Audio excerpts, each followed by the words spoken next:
Hey guys, welcome back to my channel. I'm Carrie Tribble, and today I have a special guest named Nicole. This is my friend of 10 years, and she also has a really amazing channel here on YouTube called Listen to the Stars. I will have that linked down below, so you guys make sure that you check it out. Nicole came on my channel today because we're doing a two-part video series. The first part is on her channel, and this is the second part. So make sure, if you haven't seen the first part, click there and watch that now, and then come back and check this out. So Nicole and I have, of course, known each other for a very long time. We've done intuitive readings for that duration of time we've known each other. And every once in a while we get together and we do little collaborations, whether it's on our channels or, gosh, we've done like live readings on an app before. We get together from time to time and we do really fun stuff together. We do have a video on my channel where Nicole talks about the connection between our menstrual periods and the moon cycles. It's a very fascinating video, so I'll make sure to link that down below too.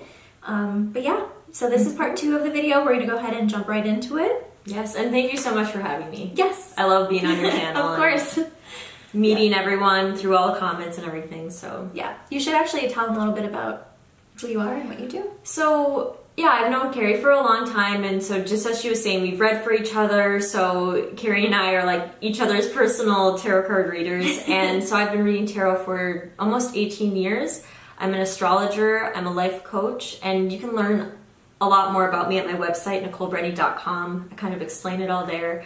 And the best way to get to know me besides that is my YouTube channel, and I spend a lot of time making YouTube videos about astrology and all this kind of stuff. She has really fascinating interviews with so many amazing people too. So yeah, definitely make sure you subscribe to her channel. Yeah, cool. So that's the gist of me. So today, what are we going to talk about? So, okay, so in my video, again, we're going to talk about the part 2 of our video series, which is all about the commercialization of spirituality. In the first video, we talk about what the commercialization of spirituality is. And now in this video, we're going to talk about what to look for as far as red flags go, or any sort of concerns or things that you need to be aware of when it comes to obtaining and gaining your spiritual insight.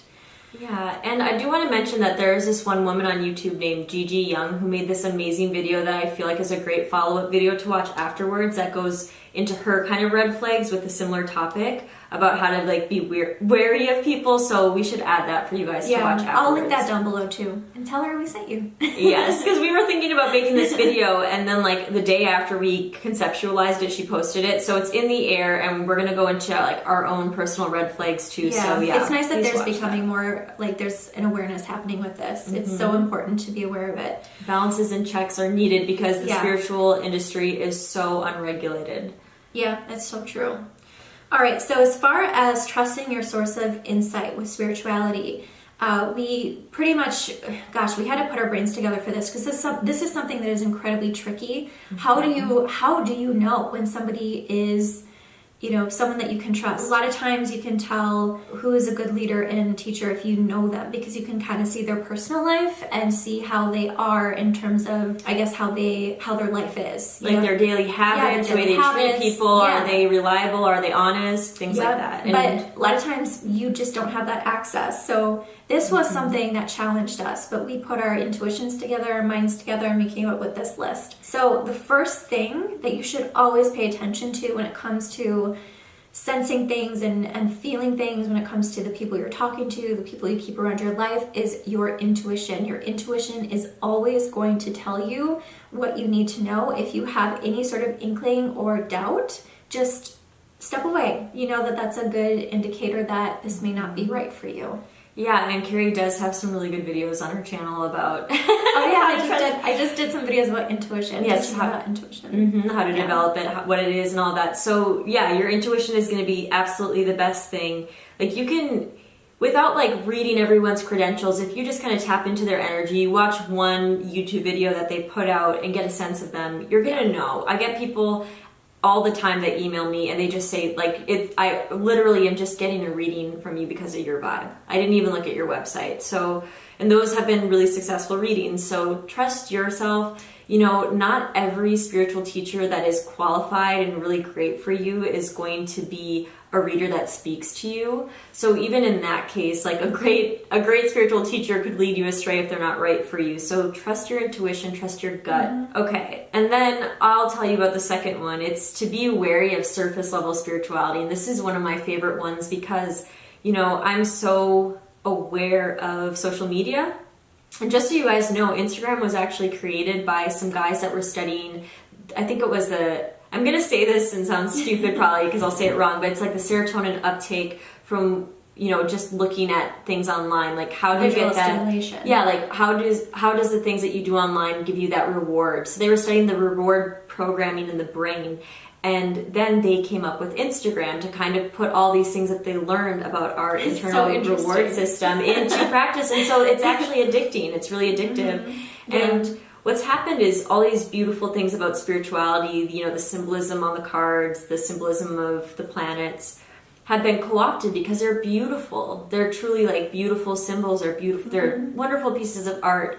And so they're addicting to look at. And what's happened in that case is that people are so easy to they can so easily paint themselves with that. So you can get someone that's on Instagram wearing a white robe all the time and, you know, playing their Tibetan singing bowl and wearing malas and all this. And their entire feed for the last 3 years has just been that. But you don't know what they've been before. You don't know what they are actually in their day-to-day life. They can just perfectly curate this image of what is going to sell their service. So it's surface level, and that's the dangerous part of it, is that you can so easily cultivate that. Another thing to pay attention to is inconsistency. So one of the things that I noticed, particularly I experienced witnessing somebody execute this, where they were putting out all of this inspirational, great advice, and people were eating it up, and it was really phenomenal. But like one point that they would make would then become counteracted because they would post something that was inconsistent to it later on. So they were inconsistent with what they were promoting. They were inconsistent with what they were standing behind, and that does come through if you pay attention. A lot of times people that are not as authentic are taking information from other places, and they're not even fully aware if it contradicts something else that they said or are promoting. So just pay a close attention to the consistency. If they're consistent with what they're saying or what they're promoting, then you know that this person is probably truly living to that value. If they do have a change in their perception or whatever it is that they're promoting, there's going to be an explanation. They're going to own it. So authentic people will always own that they're evolving and changing, and the reason between A and B, why they went from A to B essentially.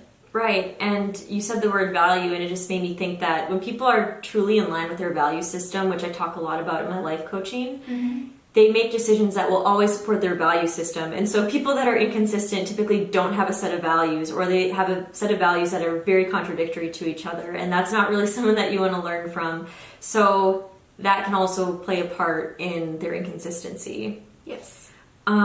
This is one that I actually came up with, which is funny, which I call light and love people. And this actually wasn't I didn't come up with this word for it. This woman, Guru Jagat, did. She's this Kundalini yoga instructor. And she's talking about how people that sign their emails light and love, like kiss, kiss, like heart, heart, heart, heart, and are always positive, are usually, for her and for me, the worst people to work with, because they aren't aware of their shadow, they aren't aware of their darkness, and they're actually what's called spiritually bypassing, where they are like thinking that they are enlightened and that their life is so perfect, but really they haven't dealt with any of their issues. So if you come across someone on YouTube that's like really not actually being real, they're just like, oh, everything is so beautiful and light and love. Like, no. Usually the most evolved spiritual people are going to be the most like pragmatic. I mean, there's going to be variations. Well, it's genuine. They're going to be really honest and raw and real from because this is not easy. And we're human. Some people that are trying to be fake goddesses and gods, no. In my opinion. I'd love to hear what you guys think about that one. Yeah. Another thing that I really wanted to bring up, because I went through a personal experience with this myself. But yes, you did. Yes. Inauthentic people will take information, claim it as their own, and not give credit to those that actually inspired the insight or even that they took it from. So this is a big thing that's happening. People are taking, obviously no one owns original thought, right? So everybody, a person from Sydney, Australia could have the same sort of like insight or invention as somebody in California. Gigi Young made this video that we were going to make, the one that we're making now, a day after we decided we were going to make it. So sometimes thoughts are just like in the air and we're all thinking the same thing. Well, you're connecting to like a very similar energetic frequency or insight. Yeah. That's true. And I love Gigi Young's video because it's actually a little bit different too. It's actually not exactly the same, but it's along the lines of what we're trying to bring awareness to. And that's not copying. That's just, having a different angle. And you'll see spiritual leaders and people that are fake, they'll just straight up copy. Yeah, so this is an example too. If Nicole just like literally took information from like Gigi Young's video and claimed it as her own, then that's exactly the point that I'm making. This is something that I see people do all the time. Instead of recognizing other leaders and spiritual people for the work cultivated, like for instance, I gotta go back to my point. My point was you can achieve the same insight. So like the person in Sydney, Australia and the person in California can have the same sort of information, but it takes work and it takes effort to cultivate that information. That information is not theirs to own, but how they cultivate it, that's why we have copywriting. That's why we have, because it takes a lot of work to come to the insights, to come to the awakenings. You could go through, if you are aware of vision questing, this is something that in my culture of Native American, we do vision quests. Vision quests are extremely powerful and they're extremely painful. You fast. It's intense, but what comes from that is a beautiful awakening and insight and knowledge that you can either you keep it personal to yourself, or if you have a purpose in life where you're meant to share that and educate others with that, you cultivate that, you create a sense of delivery for it, and that is your fingerprint on it. That is what you're meant to be doing. Now, if somebody takes that from you and takes it and says, this is mine, they are completely dishonoring what it took to get you there to present that information, to have that experience, right?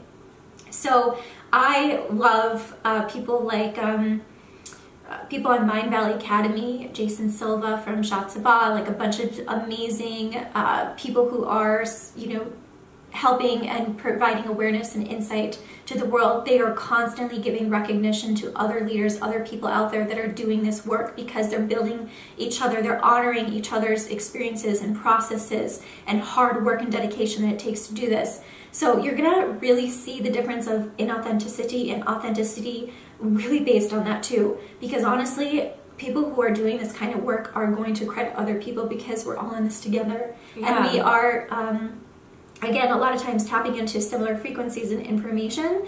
So you're gonna build upon that together to bring insight and awareness, because it's just, yeah, so. Yeah, and we were talking also about how there's always a way to credit people, and if you watch my videos, you'll see I always credit one of my teachers, Ernst, because he's just done so much work. So I feel like I almost know him through you. Yeah, because I'm always like, Ernst said, you guys are probably like annoyed with me saying Ernst's name. Like I even have Facebook posts that are like, Ernst Wilhelm said. She mentions him on her channel a lot. Yeah. And it's not because I'm parroting what he's saying, but he has done a lot of the work before me, and he's figured a lot of things out. And he's inspired you. Yeah, and contrary to that, I come up with a lot of ideas that I send to him. He's like, "You're crazy. I don't agree with this." And I still go and I still do my research, and I'm like, "I'll prove you wrong." So it's like, I'm really working on what I've learned. And then you'll also see other videos where I quote something, and I can't remember where I got the quote, but I always say, if you guys know the quote, comment below. Usually no one ever knows the quote, but if it's not me that's saying it, I still feel you're energetically doing it, and that's important. It's just, again, if you're stealing that, that's what it is. It's like you're taking something from someone, you're stealing it, and you're using it to promote something for yourself, and that's not cool. So there's always a way to do it, even if it's like how I do it, where I'm like, I don't remember where I heard this, but if you know, share it below. We can all learn. We can find that source, and maybe that source has more information that you guys want to explore. Exactly. So yes.